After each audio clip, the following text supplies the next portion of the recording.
Hello दोस्तों, क्या हालचाल। विजय सर आ गए आपके पास पढ़ाने आप लोग का सबसे पसंदीदा सब्जेक्ट लेखा शास्त्र। और हम लोग का जो क्लास 12th वालों का वन शॉट सीरीज चल रहा था और ये वन शॉट सीरीज का आखिरी वीडियो है। क्योंकि आज हम लोग क्या बात करने वाले हैं, आज हम लोग क्लास 12 का सबसे आखिरी चैप्टर पढ़ने वाले हैं जिसका नाम है रोकड़ प्रवाह विवरण। और इस वीडियो के अंतर्गत हम ये सारी की सारी चीजों को अच्छे तरीके से देखेंगे, जानेंगे कि रोकड़ प्रवाह विवरण में क्या क्या चीजें हैं और उसको कैसे कैसे किया जाता है, उसे कैसे बनाया जाता है, उससे रिलेटेड सारे थ्योरी भी देखा जाएगा और उससे रिलेटेड न्यूमेरिकल्स भी देखा जाएगा। तो क्योंकि आपके एग्जाम में ऐसा मान करके चलिए कि इसके क्वेश्चन आने लगभग लगभग तय है। न्यूमेरिकल्स तो कभी कभी नहीं आता, लेकिन थ्योरी तो मान सकते हैं कि ज्यादातर टाइम आता ही आता है, इसलिए थ्योरी तो बहुत ज्यादा इंपॉर्टेंट है। न्यूमेरिकल भी इंपॉर्टेंट है। कुछ बच्चों के लिए मतलब कुछ बोर्ड्स में नहीं उतना इंपॉर्टेंट है क्योंकि कुछ बोर्ड्स में नहीं आता, लेकिन ज्यादातर बोर्ड्स में आते हैं। तो न्यूमेरिकल्स पे भी इसलिए प्रैक्टिस करके जाइएगा, ठीक है। जैसे यूपी बोर्ड की बात करें तो वो कभी आता है कभी नहीं आता, कभी आता है कभी नहीं आता है, इसलिए हम बोलेंगे कि प्रैक्टिस करके जाइएगा, ठीक बात। तो शुरू करते हैं आज की क्लास को। हम लोग पढ़ रहे हैं लेखा शास्त्र और इसमें हम लोग आज क्या पढ़ने वाले हैं, क्या क्या जानने वाले हैं। तो देखो, आज के लक्ष्य में हम लोग बहुत कुछ जानने वाले हैं। जैसे सबसे पहले रोकड़ प्रवाह विवरण, उसका क्या आशय है, उसकी क्या उद्देश्य है, उसका क्या सीमा है, रोकड़ प्रवाह से रिलेटेड जितनी भी थ्योरी है वो समझेंगे। उसके बाद जानेंगे रोकड़ प्रवाह विवरण और कोष प्रवाह विवरण, इन दोनों के बीच में अंतर जानेंगे कि आखिर में रोकड़ प्रवाह विवरण और कोष प्रवाह विवरण ये दो चीजें होता है, तो इन दोनों में अंतर क्या है। और फिर हम लोग अगला जानेंगे कि रोकड़ प्रवाह विवरण और रोकड़ बजट, इन दोनों में अंतर जानेंगे क्योंकि इन दोनों अंतर में से जो है एक अंतर जनरली पूछा जाता है, तो ये जानेंगे, इंपॉर्टेंट क्वेश्चन है। फिर इसके बाद जानेंगे कि परिचालन क्रियाओं से रोकड़ प्रवाह कैसे होता है। फिर जानेंगे हम लोग विनियोजन क्रियाओं से रोकड़ प्रवाह कैसे होता है। और फिर इसके बाद एक ये भी जानेंगे कि वित्तीय क्रियाओं से रोकड़ प्रवाह कैसे होता है, ठीक है। वित्तीय क्रियाओं से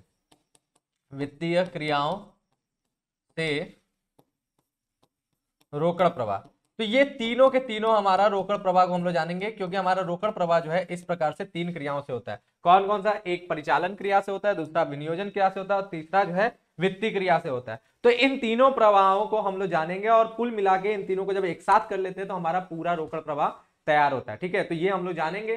तो शुरू करते हैं सबसे पहले कि हमारा जो चैप्टर है इसका नाम है रोकड़ प्रवाह विवरण, इंग्लिश में बोला जाए तो कैश फ्लो स्टेटमेंट। ये हमारा चैप्टर है, तो इसके बारे में हम लोग सबसे पहले ये शुरू करते हैं इसकी थ्योरी को। फिर उसके बाद धीरे धीरे इसके न्यूमेरिकल्स में और एक एक रोकड़ प्रवाह समझेंगे। यानी पहले परिचालन क्रियाओं वाला समझेंगे रोकड़ प्रवाह कैसे होता है, उसको जानेंगे, उसका फॉर्मेट देखेंगे, उसका जो न्यूमेरिकल्स लगेंगे। फिर उसके बाद हम लोग क्या जानेंगे, फिर उसके बाद विनियोजन क्रियाओं का रोकड़ प्रवाह जानेंगे, उसका फॉर्मेट जानेंगे। फिर उसके बाद हम लोग उसका जो है क्वेश्चन लगाएंगे। फिर इसके बाद वित्तीय क्रियाओं का जो है कैसे रोकड़ प्रवाह होता है उसका फॉर्मेट जानेंगे, फिर उसका क्वेश्चन लगाएंगे और फिर लास्ट में हम लोग जो है एक पूरा ओवरऑल एक क्वेश्चन लगाया जाएगा जिसके तहत ये पूरा का पूरा क्वेश्चन को समझाया जाएगा कि कैसे होता है, क्या होता है, ठीक बात। तो चलिए शुरू करते हैं। सबसे पहले रोकड़ प्रवाह विवरण का क्या आशय है, क्या अर्थ है, इसको जानेंगे। नाम से समझ सकते हैं रोकड़ प्रवाह, प्रवाह का मतलब बहना, ठीक है। रोकड़ प्रवाह इंग्लिश में भी कैश फ्लो का मतलब कैश का बहना। अब फ्लो दो तरह के हो सकते हैं, एक अंदर की तरफ बहना, एक बाहर की तरफ बहना, ठीक है। यानी फ्लो जो है एक इनफ्लो होगा और दूसरा आउटफ्लो होगा, दो तरीके के फ्लो हो सकते हैं, ठीक बात। तो रोकड़ प्रवाह भी इसी तरह से दो तरीके हो सकते हैं, एक हमारा अंदर की तरफ रोकड़ आना और दूसरा हमारा बाहर की तरफ रोकड़ जाना, दो तरह के हमारे रोकड़ फ्लो हो सकते हैं। तो इन्हीं दोनों के विवरण पत्र को, अगर इन्हीं दोनों के विवरण को हम लोग क्या कहेंगे, रोकड़ प्रवाह विवरण कहेंगे, यही बात है। अब इसे कैसे समझाया, तो देखिए, रोकड़ प्रवाह विवरण एक निश्चित अवधि में जनरली साल के अंत में, वर्ष के अंत में, अंतिम खाते के बाद बनता है, ठीक है। तो उसी समय बोल सकते हैं। तो रोकड़ प्रवाह विवरण एक निश्चित अवधि के अंत में रोकड़ के प्रवाह को दर्शाने वाला विवरण है। रोकड़ के प्रवाह को दर्शाने वाला विवरण यानी रोकड़ के प्रवाह का मतलब वही लेन देन, रोकड़ कैसे बदल रहा है, रोकड़ कैसे आ रहा है, रोकड़ कैसे जा रहा है, इसको, ठीक है। फिर बोले रोकड़ का जो है ना, रोकड़ का आशय क्या होता है, रोकड़ का आशय रोकड़ तथा रोकड़ तुल्य से है। ये क्या है? रोकड़ का आशय रोकड़ तथा रोकड़ तुल्य से है। एक बात तो आपको समझ आ, रोकड़ क्या होता है, कैश के बारे में तो एकदम सीधी सी बात है, कैश यानी नगद रूप से जो आपके पास पैसा है। लेकिन ये रोकड़ तुल्य का है। रोकड़ तुल्य का मतलब वो सारे के सारे आइटम जो आपके रोकड़ ना होकर के लेकिन रोकड़ की तरह काम करते हैं। जैसे बैंक में बैलेंस है, अभी आपके पास हाथ में नहीं ना बैंक का बैलेंस है, लेकिन वो भी रोकड़ तुल्य काम होता है, उससे भी जो हम लोग चेक वेक के थ्रू पेमेंट कर सकते हैं। चेक इन हैंड है, जो हमारे पास चेक है वो भी रोकड़ की तरह काम करता है, उससे भी हम लोग लेन देन कर सकते हैं। बैंक ड्राफ्ट है, बैंक ड्राफ्ट वो भी रोकड़ समतुल्य है क्योंकि उससे भी लेन देन कर सकते हैं। हुंडी है, इस प्रकार का, वैसे बैंक ड्राफ्ट तक ही मान लीजिए। तो ये सारे के सारे हमारे क्या है, ये सब हमारे रोकड़ तुल्य आइटम है। बात समझ में है? तो रोकड़ प्रवाह जो है इन दोनों की बात करता है, ठीक है। जबकि प्रवाह जो है ना, प्रवाह का आशय क्या है, रोकड़ की प्राप्ति एवं प्रयोग से। रोकड़ प्रवाह में दो शब्द है, एक रोकड़ दूसरा प्रवाह। तो रोकड़ जो है वो रोकड़ और रोकड़ तुल्य की बात करता है, और प्रवाह किसकी बात करता है? प्रवाह बोलता है रोकड़ की प्राप्ति और रोकड़ के प्रयोग, इसकी बात करता है। ठीक है, तो इस प्रकार से आपका क्या हो रहा है, तो इस प्रकार से रोकड़ प्रवाह विवरण को रोकड़ की प्राप्ति एवं भुगतान के ऐसे सारांश के रूप में परिभाषित किया जा सकता है जो एक निश्चित लेखांकन अवधि में किसी उपक्रम के चिट्ठे एवं लाभ हानि खाते और लाभ हानि विवरण की सूचनाओं के आधार पर, यानी ये किसके किसके थ्रू बनता है? चिट्ठा, लाभ हानि खाता और लाभ हानि विवरण, इन सब में जो सूचना होता है उनके आधार पर, ठीक है, उनके आधार पर रोकड़ की प्राप्ति और प्रयोगों को दर्शाता है तथा रोकड़ के प्रारंभिक और अंतिम शेष के बीच का मिलान करता है। ये करता क्या है कि आपका रोकड़ का प्रारंभिक शेष यानी ओपनिंग बैलेंस और रोकड़ का अंतिम शेष यानी क्लोजिंग बैलेंस, इन दोनों के बीच के मिलान का काम करता है रोकड़ प्रवाह। ठीक बात, इन दोनों के बीच में मिलान का काम करता है इन सब सूचनाओं के आधार पर। आगे क्या बोलता है संक्षेप में, रोकड़ प्रवाह विवरण किसी उपक्रम की रोकड़ की स्थिति में, क्या बोल रहा है? रोकड़ प्रवाह विवरण किसी उपक्रम की रोकड़ की स्थिति में परिवर्तन के कारणों को स्पष्ट करता है। रोकड़ प्रवाह यह भी स्पष्ट करता है कि आपकी रोकड़ की स्थिति में क्या परिवर्तन हो रहा है, क्यों परिवर्तन, क्या कारण उसका, इसको भी स्पष्ट करता है। जिन व्यवहारों से रोकड़ स्थिति में वृद्धि होती है उन्हें रोकड़ अंतर्वाह माना जाता है। देखिए अंतर्वाह का मतलब क्या है? अंतर्वाह का मतलब अंदर आ, और अंदर जब आएगा तो उससे क्या होगा? रोकड़ बढ़ जाएगा। तो रोकड़ की वृद्धि वाले को हम लोग रोकड़ अंतर्वाह कहते हैं। और इसका उल्टा, जिन व्यवहारों से रोकड़ में कमी आती है, ठीक है, रोकड़ में कमी आती है, उन्हें हम लोग क्या कहेंगे? उन्हें हम लोग रोकड़ का बहिर्वाह कहेंगे। क्योंकि रोकड़ अगर बाहर जाता है तो उससे क्या होता है? हमारे पास के रोकड़ कम हो जाता है। ठीक बात, तो ये रोकड़ प्रवाह विवरण के बारे में बात हो गया। अब बात करते हैं आखिरकार कि लेखांकन मानक 3 जो है ना, लेखांकन मानक 3 लगता है हमारा रोकड़ प्रवाह के अंतर्गत। ठीक है, तो उसके हिसाब से क्या बोला है? लेखांकन मानक 3 के संदर्भ में रोकड़ के प्रवाह को 3 प्रमुख क्रियाओं से, लेखांकन मानक 3 में ही रोकड़ प्रवाह बनाने के बारे में बताएगा, उसके अंदर ही समझाएगा। तो उसके हिसाब से जो है ना हमारी 3 मुख्य क्रियाएं होती है। ठीक है, कितनी? 3 मुख्य क्रियाएं। कौन कौन सा? एक होता है परिचालन क्रिया जिसको ऑपरेटिंग जो है ऑपरेशन कहते हैं, है ना बात, या ऑपरेटिंग एक्टिविटीज बोल लीजिए, ऑपरेटिंग एक्टिविटीज कहते हैं। परिचालन क्रिया, संचालन क्रिया, इस नाम से जाना जाता है। दूसरा हमारा होता है विनियोजन क्रियाएं जिसको हम लोग इन्वेस्टिंग एक्टिविटीज कहते हैं। और उसके बाद हमारा तीसरा होता है वित्तीय क्रियाएं जिसे हम लोग फाइनेंसिंग एक्टिविटीज कहते हैं। इसी को हमने जो है उसमें दिखाया था ना, 3 प्रकार की क्रियाएं होती हैं। ठीक है, में वर्गीकृत करके दिखाया जाता है लेखांकन मानक के अनुसार। ठीक है, यह भी उल्लेखनीय है कि रोकड़ प्रवाह विवरण को रोकड़ में परिवर्तन के कारणों का विवरण अथवा रोकड़ आधार पर वित्तीय स्थिति में परिवर्तन का विवरण भी कहा जाता है। रोकड़ प्रवाह को इन दोनों नाम से भी जाना जाता है, एक रोकड़ में परिवर्तन के कारणों का विवरण या रोकड़ आधार पर वित्तीय स्थिति में परिवर्तन का विवरण भी कहा जाता है। ठीक है, तो पूरी बात हो गया कि रोकड़ प्रवाह विवरण क्या होता है, अच्छे तरीके से समझ में आया। नेक्स्ट बात अगर हम लोग करें तो अगली बात बोलता है कि रोकड़ प्रवाह विवरण का उद्देश्य क्या है। ये उद्देश्य भी बोल सकते हैं, या फिर आप उसको प्रयोग भी बोल सकते हैं, या फिर आप बोल सकते हैं रोकड़ प्रवाह विवरण के लाभ भी बोल सकते हैं, या उसके महत्व भी बोल सकते हैं। ये सारी बातें इसी के अंदर है, जितनी भी पॉजिटिव बात है। ठीक है, तो ये अभी हम लोग ये शेडिंग के अंदर जितनी भी बात पढ़ेंगे सब रोकड़ प्रवाह की पॉजिटिव पॉइंट को बताएगा। ठीक है, क्या पॉजिटिव पॉइंट है? तो पहला, रोकड़ की स्थिति का विश्लेषण। समझ में आ रहा, रोकड़ प्रवाह विवरण में हम लोग क्या देख रहे हैं भाई? रोकड़ का आना, रोकड़ का जाना, यही ना समझ रहे हैं। ये रोकड़ स्थिति का पूरा विश्लेषण करता है। ठीक है, दूसरी बात क्या है? दूसरी बात बोलता है कि अल्पकालीन रोकड़ विनियोजन एवं प्रबंध। इसके साथ साथ हमारा रोकड़ के आने और रोकड़ के जाने, रोकड़ की कमी और रोकड़ की वृद्धि की वजह से हम लोग ये भी समझ सकते हैं कि हमें कब कितनी रोकड़ की आवश्यकता होती है, ये भी हम जान सकते हैं। तो इसी वजह से अल्पकालीन रोकड़ विनियोजन और प्रबंध में भी ये हमें सहायता प्रदान करता है। फिर इसके बाद हमारा अगला क्या है? तरलता का मूल्यांकन। इससे तरलता का भी मूल्यांकन हो सकता है, क्योंकि सबसे तरल क्या है? रुपया ही है, रोकड़ ही है भाई। तरल संपत्तियों में सबसे तरल हमारा क्या है? रोकड़ है, रुपया। क्यों? क्योंकि पैसा आएगा, पैसा जाएगा, तो जो कन्वर्ट होगा, जिस रूप में पैसा आता जाता है, तो हमारी तरल संपत्तियां जिस रूप में आता जाता है वो हमारा क्या है? मेन क्या है? पैसा ही तो है, नगद ही तो है। तो इन नगद आपका जो है ना वो क्या दर्शाता है? कि तरलता दर्शाता है। और रोकड़ प्रवाह विवरण के जरिए आप उस तरलता का मूल्यांकन कर पाते हैं कि आपके पास कितनी तरलता है शुरुआत में, अंत में, और कैसे तरलता आपका चेंज हो रहा है, इसका मूल्यांकन हम कर लेते हैं। फिर नेक्स्ट हमारा क्या?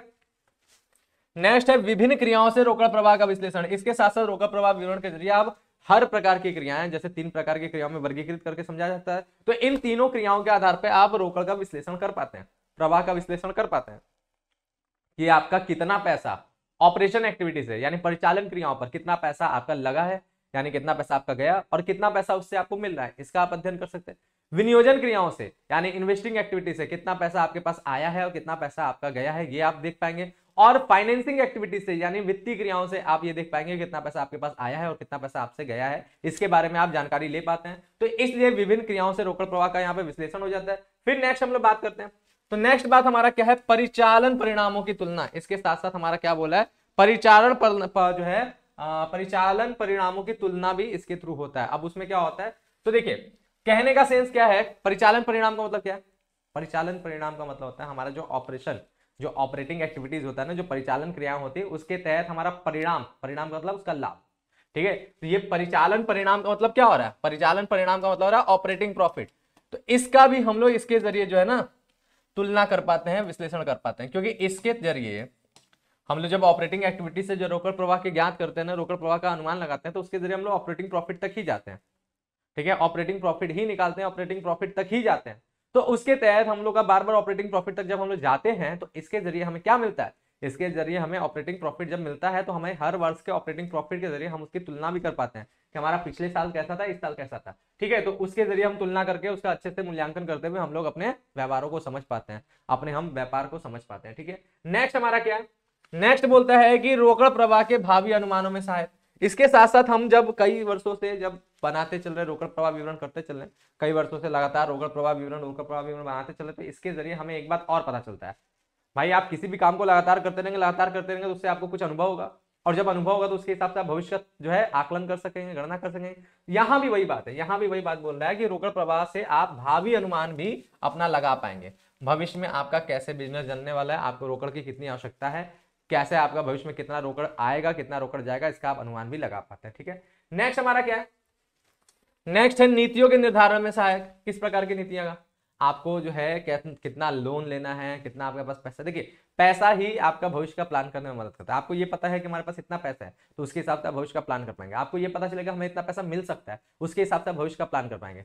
तो पैसा तो प्लानिंग का आधार बनता ही है। तो इसी वजह से रोकड़ प्रवाह विवरण जो है ना अनेक प्रकार की नीतियों को, जैसे दीर्घकालीन ऋणों के भुगतान करने के लिए, स्थायी संपत्तियों को क्रय करने के लिए, लाभांश घोषित करने के लिए, इन सब के लिए आपको जो पैसे की आवश्यकता होती है, इस पैसे की जानकारी आपको रोकड़ प्रवाह विवरण के माध्यम से मिलता है। तो उसके तहत आप नीति भी बना पाएंगे कि कैसे लेकर के आपको चलना है, ठीक बात। नेक्स्ट हमारा क्या है, बाहरी पक्षों के लिए उपयोगी। इसके साथ साथ ये कंपनी के बाहरी पक्षों के लिए भी उपयोगी होता है। जैसे क्या है कि इसके आधार पर जो विनियोक्ता होते हैं यानी विनियोजक, ठीक है, ऋणदाता जो होते हैं और अन्य बाहरी पक्ष जो होते हैं, जिन्हें कंपनी की वित्तीय स्थिति की जानकारी लेनी होती है, वो लेते हैं और इसके तहत अपना फैसला लेते हैं। जैसे विनियोजक देखते हैं कि रोकड़ प्रवाह विवरण है, पैसा आ जा रहा है, फ्लो अच्छा है, तो कंपनी की स्थिति अच्छी है, तो वो आराम से विनियोग कर पाते हैं। ऋणदाता जो है वो भी देखते हैं कंपनी में फ्लो अच्छा है, पैसा आता जाता है अच्छा खासा तरीके से, तो उसे भी ऋण देने में आसानी होगा कि भाई दे देते हैं, ये चुका ही देगा क्योंकि इस पास पैसा आता जाता रहे। फिर इसके बाद अन्य बाहरी पक्ष जिसे भी उसकी जरूरत पड़ता है, तो वो भी इस प्रकार से रोकड़ प्रवाह विवरण का विश्लेषण कर सकता है, ठीक है, उसके लिए भी ये उपयोगी हो जाती है। फिर इसके बाद हम लोग बात करते हैं रोकड़ प्रवाह विवरण की सीमाएं, ठीक है। सीमाएं क्या होता है, सीमाएं आप बोल सकते हैं इसके निगेटिव पॉइंट, इसकी कमी बोलिए, दोष बोलिए, सीमा बोलिए, सब यही है, ठीक है। इससे पहले वो सारे के सारे पॉजिटिव पॉइंट थे, अब जो है ये सारे के सारे निगेटिव पॉइंट है, सीमाएं की बात कर रहा है, ठीक है। तो सब निगेटिव पॉइंट में हम लोग देख लेते हैं क्या क्या है। तो हमारा जब निगेटिव पॉइंट की अगर हम लोग बात करें, तो रोकड़ प्रवाह विवरण की वित्तीय विश्लेषण का एक महत्वपूर्ण उपकरण है, लेकिन इसकी अपनी कुछ सीमाएं भी हैं, और वो निम्नलिखित सीमाएं क्या है। सबसे पहला तरलता का स्पष्टीकरण है। इसके जरिए आप रोकड़ और रोकड़ समतुल्य को समझ पाते हैं। पूर्ण रूप से आप तरलता का अध्ययन नहीं कर पाएंगे, क्योंकि तरल संपत्तियों में बाकी भी आइटम्स होते हैं, ठीक है। केवल आप कैश को देख करके अपनी पूरी तरलता का आप अच्छे तरीके से ज्ञान नहीं कर पाएंगे, ठीक है। तो इसलिए क्या बोला है कि तरलता का स्पष्टीकरण नहीं, ये पूरी तरह से तरलता नहीं बताएगा, क्योंकि तरलता में और भी चीजें शामिल होती हैं रोकड़ के अलावा भी, ठीक बात। अगला बात हमारा क्या, अगला बात बोलता है कि आय विवरण का स्थानापन्न है। इसके साथ साथ ये आय विवरण का स्थानापन्न नहीं है, क्योंकि इसमें आपका operating profit, net profit use होता है, उसका गणना किया जाता है इसको बनाने के लिए। तो नेट प्रॉफिट और ऑपरेटिंग प्रॉफिट इसके जरिए निकलता है, तो इसका मतलब ये मत सोच लीजिएगा कि यही बना लेते हैं हम, आय विवरण ना बनाए, यानी लाभ हानि विवरण ना बनाए, क्योंकि लाभ हानि विवरण के तहत ही आपको मिलनी नेट प्रॉफिट का आकलन होता है। नेट प्रॉफिट आप वहीं पे गणना करते हैं। अब यहां पे भी नेट प्रॉफिट चाहिए, वहां पे भी नेट प्रॉफिट चाहिए, तो इसका मतलब ये नहीं कि आपको यहां बनाना है तो आप उसको छोड़ देते हैं, क्योंकि नेट प्रॉफिट तो निकालना ही, तो चलो यहीं पे निकाल लेते हैं, ऐसा नहीं है।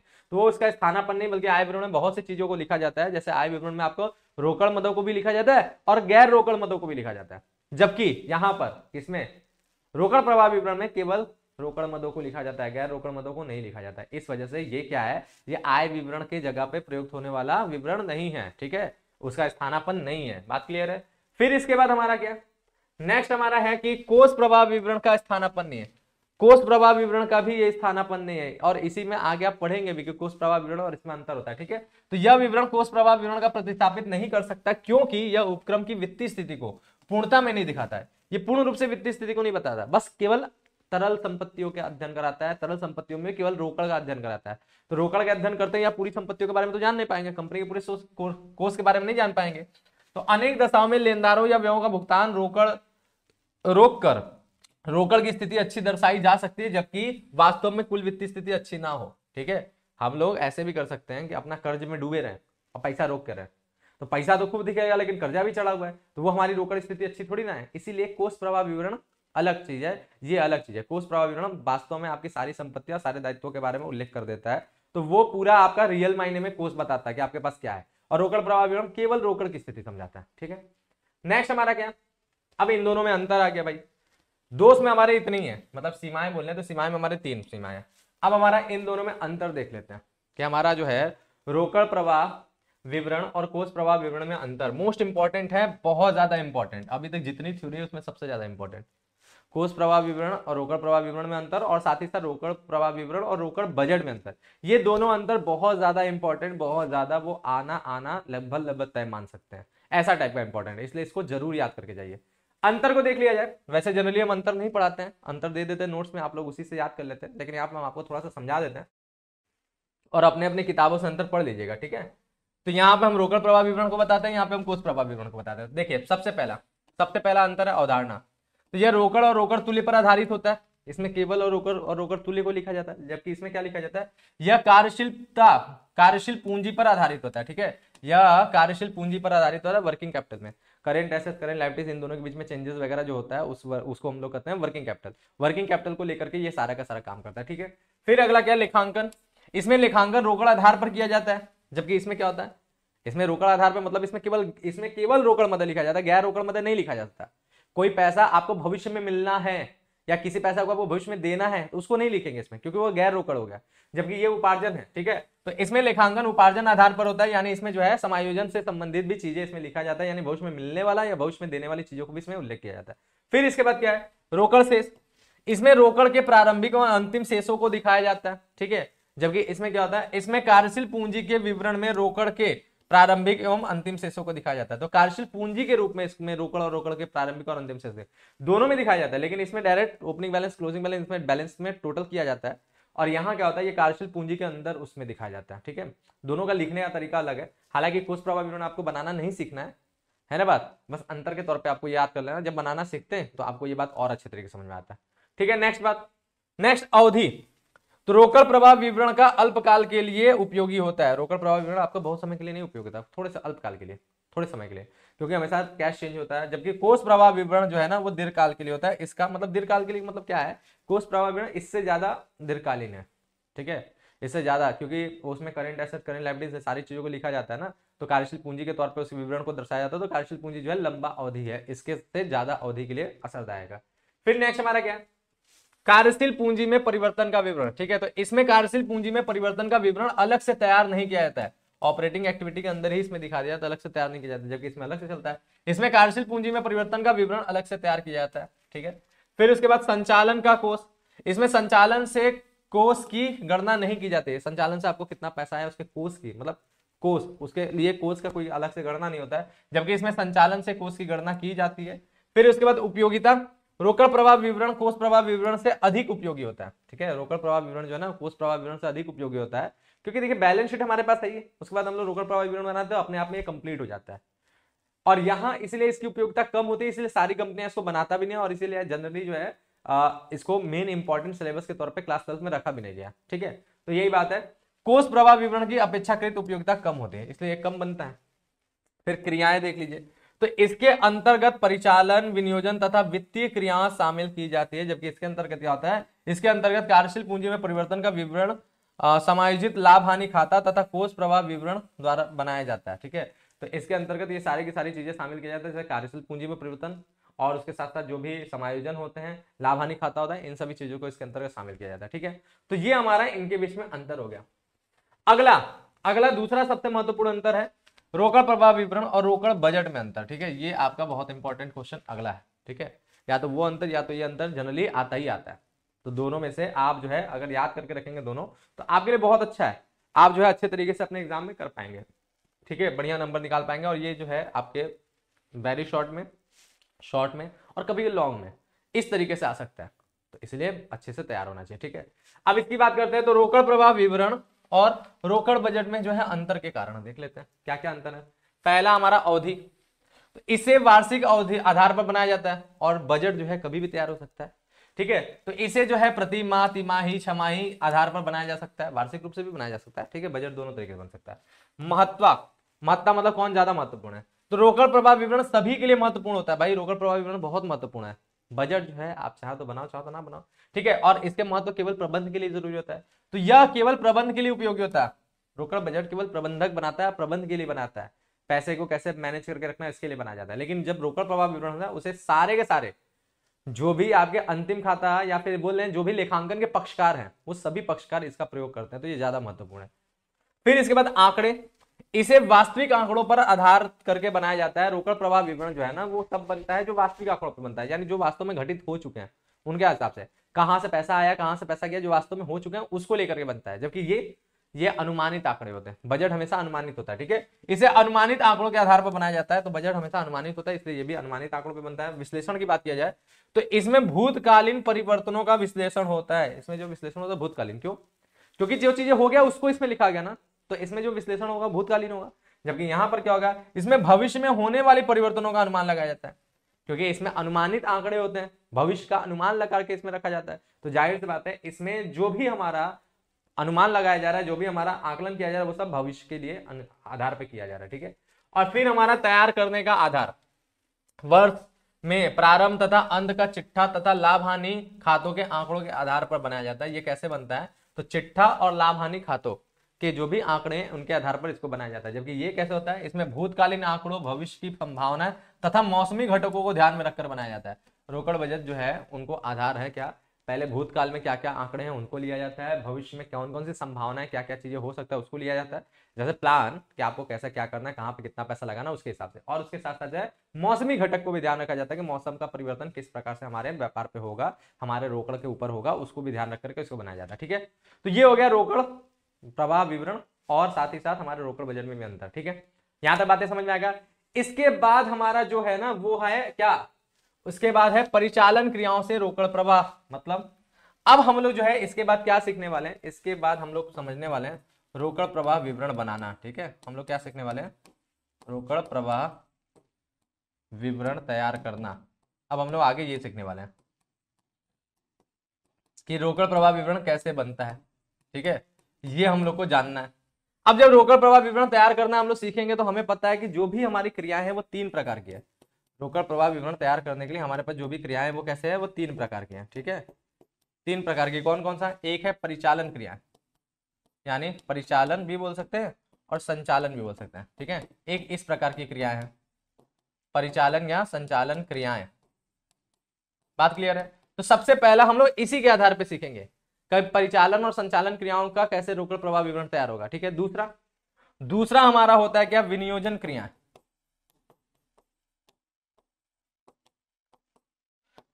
अब दूसरा हमारा विनियोजन क्रिया है, उसके बाद हम लोग सीखेंगे कि विनियोजन क्रियाओं के अंतर्गत कैसे रोकड़ प्रवाह विवरण तैयार होता है। और तीसरा हमारा क्या है, तीसरा हमारा वित्तीय क्रिया है, जिसके अंतर्गत हम लोग सीखेंगे वित्तीय क्रियाओं के से द्वारा जो है किस प्रकार से रोकड़ प्रवाह विवरण तैयार किया जाता है। इन तीनों क्रियाओं का हम लोग रोकड़ प्रवाह विवरण जो है तैयार करके सीखेंगे कि कैसे कैसे होता है, बढ़िया तरीके से जानेंगे, ठीक है। तो चलिए हम लोग शुरू करते हैं। सबसे पहला परिचालन क्रियाओं से रोकड़ प्रवाह विवरण कैसे बनेगा उसे हम लोग चलिए देखते हैं। तो चलिए अब हम लोग परिचालन क्रियाओं से रोकड़ प्रवाह के बारे में समझते हैं कि हमारा जो है रोकड़ प्रवाह परिचालन क्रियाओं से कैसे होता है। तो इसमें अगर हम लोग बात करें तो देखिए परिचालन क्रियाओं से आशय क्या होता है, सबसे पहले ये बात समझना है, इसलिए पहले उसका डेफिनेशन समझेंगे। उसके बाद परिचालन क्रियाओं से जो रोकड़ प्रवाह होता है उसमें इनफ्लो क्या होता है, आउटफ्लो क्या होता है, इन दोनों के बारे में समझेंगे, ठीक है। तो बताया क्या रहा है कि परिचालन क्रियाओं से आशय उन क्रियाओं से है जो किसी उपक्रम यानी किसी भी संस्था में, जो भी व्यापारिक संस्था है उसमें की आगम उत्पन्न करने वाली मुख्य क्रियाएं होती है। आगम उत्पन्न करने वाली मतलब हमारा जो व्यापार होता है, हम जो व्यवसाय करते हैं, हमारा जो बिजनेस होता है उसमें हम लोग क्या काम करते हैं, अपना आय उत्पन्न करने की ही कोशिश करते हैं ना, और उसी आय को उत्पन्न करने के बाद ही तो हमारा लाभ होता है ना बात। यानी लाभ कमाने के लिए, आय उत्पन्न करने के लिए जो भी क्रियाएं हम लोग करते हैं मुख्य रूप से वही क्रियाएं हमारी क्या होती है, परिचालन क्रियाओं के अंतर्गत आती है। यानी एक तरह से ये बोल सकते हैं कि व्यापार को चलाने के लिए की जाने वाली वो सभी की सभी सामान्य क्रियाएं हमारी परिचालन क्रिया में आती है, ठीक है। तो यही बता रहा है कि परिचालन क्रियाओं से उत्पन्न रोकड़ प्रवाह के मुख्य उदाहरण है ये सारे के सारे, और इन उदाहरणों से जो है एमसीक्यूज भी बनते हैं। जैसे पहला, ये रोकड़ अंतर्वाह की बात कर रहा है, अंतर्वाह की मतलब इनफ्लो, यानी इन क्रियाओं के जरिए हमारा क्या होगा, पैसा आएगा व्यापार में, ठीक है। जैसे माल के विक्रय से, सेवाओं के प्रदान करने से, इन सभी के वजह से जो भी रोकड़ प्राप्तियां होंगी। फिर दूसरा हमारा अधिकार शुल्क की वजह से, कोई फीस की वजह से, कोई कमीशन की वजह से, या अन्य किसी भी आयगत रोकड़ प्राप्तियों की वजह से, इन सब से पैसा आएगा, ठीक है। ये पैसा आने वाली बात हो गया। और पैसा जाने वाली जो बातें हैं वो कौन कौन सी है, जैसे माल और सेवाओं के आपूर्तिकर्ताओं को रोकड़ भुगतान करने से, तो जहां जहां रोकड़ भुगतान होगा उन सबसे, ठीक है। कर्मचारियों को या उनकी ओर से रोकड़ भुगतान करने पर कर्मचारियों को कोई रोकड़ भुगतान करने पर। फिर उसके बाद क्या है, बीमा उपक्रम की दशा में प्रीमियम, दावों, वार्षिकी एवं अन्य लाभों के संबंध में रोकड़ प्राप्तियां एवं भुगतान, ठीक है। अब ये क्या हो गया कि हमारा जो है अगर रोकड़ प्राप्तियां हैं तो ये इनफ्लो हो जाएगा, लेकिन भुगतान है तो आउटफ्लो हो जाएगा, ठीक है। ये थोड़ा सा टाइपिंग मिस्टेक है, ये बात समझिएगा। यहां पर अगर हमारा रोकड़ प्राप्तियां होगा तो वो क्या हो जाएगा, वो हमारा इनफ्लो होगा, और भुगतान होगा तभी आउटफ्लो होगा, ठीक है। फिर इसके बाद हम लोग अगला बात करें तो अगला हमारा बात करता है क्या कि आयकर को रोकड़ भुगतान, भुगतान होगा तो क्या होगा, आउटफ्लो होगा, ठीक है, या वापसी, जब तक कि वह विशिष्ट वित्तीय एवं विनियोजन क्रियाओं से संबंधित ना हो। ये सारे के सारे अगर आयकर हमारा विशिष्ट वित्तीय नियोजन क्रियाओं से संबंधित नहीं होगा तब हमारा ये सामान्य में आएगा, वरना अगर वो विनियोजन क्रियाओं से संबंधित होगा तो वो इन्वेस्टिंग एक्टिविटी में चला जाएगा, विनियोजन क्रियाओं में चला जाएगा, ठीक है। ये बात हो रहा है। फिर इसके बाद बोल रहा है कि भविष्य के अनुबंधों, वायदे के सौदों, विकल्प अनुबंधों से संबंधित रोकड़ प्राप्तियां एवं भुगतान बशर्ते अनुबंध व्यापारिक कार्यों से संबंधित ना हो। तो देखिए जब जब रोकड़ प्राप्तियां बोलेगा वो सब इनफ्लो होगा, और जब जब रोकड़ भुगतान बोलेगा तब तब आउटफ्लो होगा, ठीक है। तो ये बात है, इनसे उतना खास कुछ क्लियर नहीं होता है। मेन हमारा जब हम लोग फॉर्मेट वगैरह देखते हैं तो चीजों को अच्छे तरीके से समझते हैं, लेकिन फॉर्मेट में भी जानते हैं क्या प्रॉब्लम है, फॉर्मेट में हमारे दो तरीके से होते हैं, एक होता है प्रत्यक्ष, दूसरा होता है अप्रत्यक्ष। हम यहाँ पे अप्रत्यक्ष फॉर्मेट ही बता रहे हैं, कुछ किताबों में प्रत्यक्ष फॉर्मेट भी दिया है, उसको देख लीजिएगा, दोनों का अर्थ समझा देंगे ताकि आपको ज्यादा बेहतर समझ में आएगा, ठीक बात। अब इसमें क्या बोलता है कि परिचालन क्रियाओं से रोकड़ प्रवाह की गणना के लिए लाभ हानि खाता और लाभ हानि विवरण द्वारा दिखाए गए आगमों और व्ययों को रोकड़ में वास्तविक प्राप्तियों और भुगतानों में बदलना होता है। जो भी हमारा इन दोनों में जो भी विवरण दिखाया गया उनमें से उन्हीं चीजों को ढूंढना है जो वास्तविक रूप से रोकड़ पर प्रभावित होती है, यानी जिसमें पैसा आता है पैसा जाता है, उनको देखते हुए हम लोग इसको बनाते हैं। इसके लिए अर्जित आगमों और किए गए व्ययों से गैर रोकड़ आगमों और गैर रोकड़ व्ययों को हटाना होता है, और इनमें हम लोग को क्या करना होता है, हम लोग को केवल रोकड़ प्राप्ति देखना है ना, या रोकड़ भुगतान देखना है ना, तो जितने भी हमारे गैर रोकड़ हैं उन सबको हटा देना होता है, उन सबको दूर करके हमें देखना पड़ता है, ठीक है। फिर इस दृष्टि से दो रीतियां होती हैं। अब इसी के लिए यहां पर दो विधियां हैं। पहला क्या है, पहला है प्रत्यक्ष विधि, प्रत्यक्ष रीति जो है डायरेक्ट मेथड। अब इसमें होता क्या, देखिए हमें मुख्य रूप से संचालन लाभ तक जाना है, क्योंकि संचालन लाभ तक होने वाली जितनी भी क्रियाएं हैं वही हमारी ऑपरेटिंग एक्टिविटी है। उसके बाद की जितनी भी क्रियाएं हैं वो सबके सब नॉन ऑपरेटिंग है, और हम लोग नॉन ऑपरेटिंग आइटम्स को नहीं लिखेंगे क्योंकि हमारा ये टॉपिक ही क्या है, हमारे ये अभी हम किस चीज से रोकड़ प्रवाह देख रहे हैं, परिचालन क्रियाओं से रोकड़ प्रवाह देख रहे हैं, यानी ऑपरेटिंग एक्टिविटी से रोकड़ प्रवाह देख रहे हैं। तो प्रत्यक्ष विधि में हम लोग क्या करते हैं, प्रत्यक्ष विधि में हम लोग सेल्स से, ठीक है, प्रत्यक्ष विधि में हम लोग सेल्स से कहां तक जाते हैं, सेल्स से ऑपरेटिंग प्रॉफिट तक जाते हैं। और इसी वजह से कहां से, सेल्स से ऑपरेटिंग प्रॉफिट तक जाते हैं। इसी वजह से इसमें इस विधि में हमारा वो सब कुछ जाता है जो हमारा रोकड़ से संबंधित होता है, रोकड़ प्राप्तियां और रोकड़ भुगतान से संबंधित होता है। गैर रोकड़ चीजें इसमें बिल्कुल भी नहीं लिखा जाता है, और सब कुछ डायरेक्ट सीधा होता है। सीधा होने का मतलब जितना भी आय होगा वो सारे के सारे प्लस वाले आइटम होंगे, जहां से भी पैसा आना है आय होगा वो सारे के सारे प्लस वाले आइटम होंगे, और जहां जहां हमारा व्यय होगा, ठीक है, जहां जहां व्यय होगा भुगतान होगा वो सारे के सारे हमारे माइनस वाले आइटम होंगे। किसमें, प्रत्यक्ष विधि में, प्रत्यक्ष विधि में, क्योंकि हम लोग सीधा चल रहे हैं, सेल्स से कहां चल रहे हैं, ऑपरेटिंग प्रॉफिट की तरफ। सबसे पहले माल बिका, आपने ट्रेडिंग अकाउंट देखा ना, उसमें सेल्स लिखा जाता ना, और वहां से प्रॉफिट एंड लॉस अकाउंट का जो हम लोग क्लास 11 में पढ़े थे, क्या, ऑपरेटिंग प्रॉफिट। ऑपरेटिंग प्रॉफिट तक जितनी भी चीजें आती चलती हैं वो सारी की सारी चीजें हमारे इसके अंतर्गत आएगा, लेकिन वो सभी चीजें रोकड़ से संबंधित होनी चाहिए, गैर रोकड़ उसमें मदे नहीं आएगा, ठीक है। लेकिन अब यहां पर हम लोग दूसरी विधि जब बात करते हैं, अप्रत्यक्ष विधि, ये विधि हमारा जो है आज के समय में ज्यादा यूज होता है क्योंकि ये आसान है, थोड़ा जल्दी ये काम कर देता है, इसके मुकाबले ये आसान पड़ता है, इसलिए अप्रत्यक्ष विधि ही ज्यादा लोग पढ़ते हैं। लेकिन इसमें उल्टा काम हो जाता है। इसमें क्या होता है, इसमें हम लोग सेल से नहीं चलते हैं, बल्कि क्या करते हैं, इसमें हम लोग नेट प्रॉफिट से, ठीक है, इस विधि में हम लोग नेट प्रॉफिट से क्या होता है, ऑपरेटिंग प्रॉफिट की ओर जाते हैं, यानी हम लोग उल्टा चलते हैं, क्योंकि ऑपरेटिंग प्रॉफिट पहले आता है, नेट प्रॉफिट बाद में आता है ना बात। जब हम लोग क्वेश्चन को सॉल्व करते हैं ना तो पहले हमारा क्या होता है, ऑपरेटिंग प्रॉफिट आता है, बाद में हमारा नेट प्रॉफिट आता है। लेकिन यहां पर हमें उल्टा चलना है, यहां पर हमें क्या करना है, नेट प्रॉफिट से ऑपरेटिंग प्रॉफिट की तरफ चलना है। तो उल्टा चलना है, उल्टा काम करना है। तो जब तक हमारा ऑपरेटिंग एक्टिविटी तक की बात होगा, जब तक हमारा ऑपरेटिंग प्रॉफिट तक बात होगा, उस समय तक हम लोग क्रियाओं को उल्टा कर देंगे। यानी अब इसमें जो भी आइटम लिखा जाएगा, अब वो सारे के सारे आइटम जो है नॉन ऑपरेटिंग आइटम्स होंगे, ठीक है। वो सारे के सारे आइटम्स कैसे होंगे? Non operating item. अब यहां पर ऑपरेटिंग आइटम नहीं होगा, क्योंकि ऑपरेटिंग आइटम तो इसके ऊपर की बात है। तो प्रत्यक्ष विधि में वो काम होता है। अब प्रत्यक्ष विधि में हम लोग किस चीज को लेते हैं? सारे के सारे आइटम्स होते हैं नॉन ऑपरेटिंग, ठीक है। और नॉन ऑपरेटिंग लेते हैं, इसलिए यहां पर सारा का सारा काम उल्टा होता है। उल्टा होने का मतलब क्या होता है? यहां पर जो होता है ना, यहां पर व्यय को जोड़ा जाता है, क्योंकि हम लोग उल्टा कर चल रहे हैं। और ठीक है, आय को घटाया जाता है, आय को घटाया जाता है इस अप्रत्यक्ष विधि में, ठीक बात। तो ये दो विधियां आपके किताब में प्रत्यक्ष विधि होगा तो उसका फॉर्मेट देख लीजिएगा, अगर उसके पीछे अगर उसके ऊपर कोई एग्जांपल होगा तो एग्जांपल देख लीजिए, समझिएगा। अगर होगा तो, नहीं होगा तो कोई दिक्कत वाली बात नहीं है। दूसरा, हम लोग को मेनली अप्रत्यक्ष विधि पढ़ना है, तो अप्रत्यक्ष विधि को हम लोग देखते हैं, उसका फॉर्मेट क्या, उसमें क्या क्या चीज आ सकता है। तो देखिए, ये हमारा अप्रत्यक्ष विधि है, उसका हम लोग फॉर्मेट देख रहे हैं। तो इस रीति में करों से पूर्व के शुद्ध लाभ को, ठीक है, किसको? करों से पूर्व के शुद्ध लाभ को, यानी हम लोग जो है नेट प्रॉफिट को, ठीक है, नेट प्रॉफिट को यहां पर हम लोग आधार मानते हैं। किसको? नेट प्रॉफिट को हम लोग यहाँ पे आधार मानते हैं। और उसके बाद उससे परिचालन क्रियाओं से शुद्ध रोकड़ प्रवाह की गणना की जाती है। और इसके लिए हम लोग क्या करते हैं? इसके लिए फॉर्मेट होता है। सबसे पहले हमारा क्वेश्चन में लिखा जाता है नेट प्रॉफिट बिफोर टैक्स, और वो हम लोग यहाँ पे लिख देंगे अमाउंट के इस वाले कॉलम में, ठीक है। फिर इसके बाद इसमें ऐड होगा, क्या ऐड होगा? सारे के सारे नॉन ऑपरेटिंग आइटम्स ऐड होंगे, ठीक है। तो क्या क्या ऐड होगा? तो लिखा यहाँ पर non cash and non operating charges. अब आपके दिमाग में तुरंत ये खटकेगा कि सर अभी तो रोकड़ प्रवाह की बात हो रहा था, अभी तो बात हो रहा था इसमें केवल कैश आइटम जाएंगे, यानी केवल रोकड़ मदे जाएंगे। अब यहां पर लिख रहा है non cash and non operating charges. क्यों?